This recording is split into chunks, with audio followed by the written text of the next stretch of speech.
Welcome back to another quick guide. Today, we'll walk you through how to make iPhone answer calls automatically. Here are some steps to make your iPhone answer calls automatically.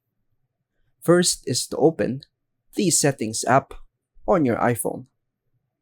Scroll down and tap on Accessibility. Under the Physical and Motor section, tap on Touch. Scroll down and tap on Call Audio Routing. Then tap on Auto Answer Calls. Toggle the Auto Answer Call switch to turn it on. Green means it's enabled. Tap on the seconds field below the toggle. Set how many seconds you want the iPhone to wait before answering. For example, 3 seconds.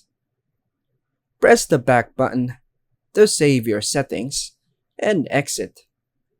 Your iPhone will now answer incoming calls automatically after the delay you selected.